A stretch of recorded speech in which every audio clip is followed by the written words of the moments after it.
Hindi, wala akong hearing. Sino paniniwalaan natin? Si Poblador?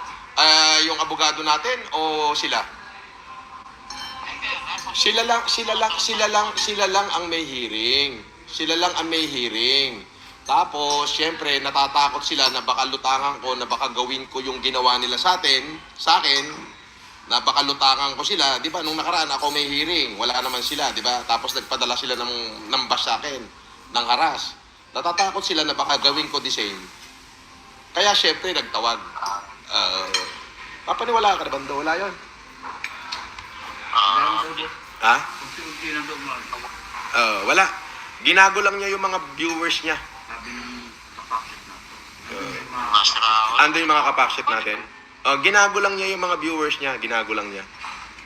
Nasa fiscal pa lang yung mga kaso niya. Wala yan.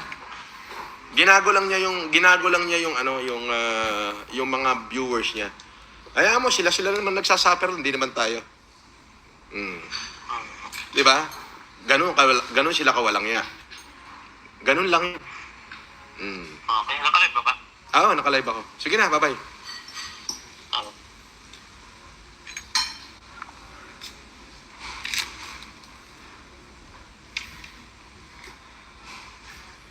Dami-dam, boss idol kita, magaling ka mag-terno.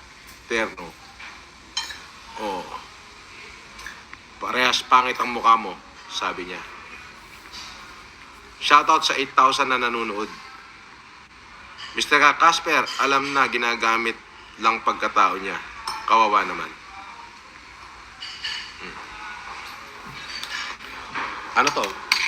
Kanibo salad.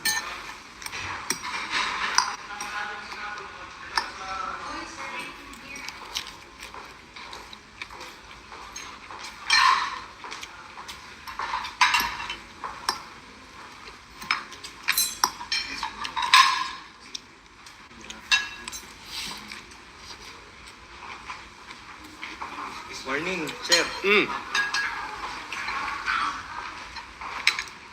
Right. I-serve lang po namin yung warrant. Okay. Ikaw po ba si Norman Magusin po? Mm. Alias Francis Leo Marcos? Mm.